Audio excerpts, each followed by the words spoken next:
جرمنی سے مطیع اللہ کی خبر شامل کرتے ہیں۔ سابق وزیر اعظم پاکستان محترمہ بے نظیر بھٹو شہید کی 67ویں سالگرہ کے موقع پر جرمنی کے مختلف شہروں میں تقریبات۔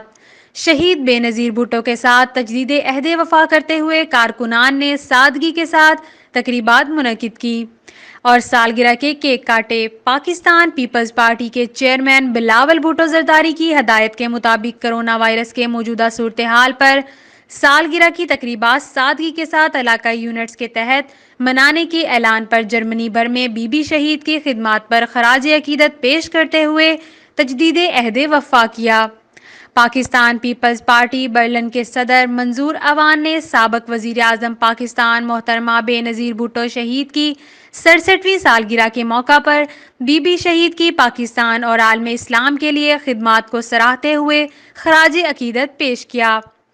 ہیمبرگ شہر کے صدر فرید قریشی نے کہا ہے کہ بی بی شہید کا ادھورا مشن ہم جیالے پورا کریں گے۔ ہمیں اپنے سیاسی قائدین پر اعتماد ہے۔ بی بی شہید کے قاتل ابھی بھی زندہ ہیں۔ ہم ان کو کیفر کردار تک پہنچا کر ہی دم لیں گے۔ بریمن شہر کے رہنماؤں نے کہا ہے کہ بے نظیر بھٹو کی سالگرہ مناتے ہوئے وہ لمحے نہیں بھولتے جب کارکن بی بی کے ساتھ مل کر ان کی سالگرہ مناتے تھے۔ جعلی عہد کرتے ہیں کہ بی بی کے لال کو سرخ رو کریں گے۔ قائدین نے کہا ہے کہ پیپلز پارٹی نے جمہوری نظام برقرار رکھنے کے لیے سب سے زیادہ قربانیاں دی ہیں۔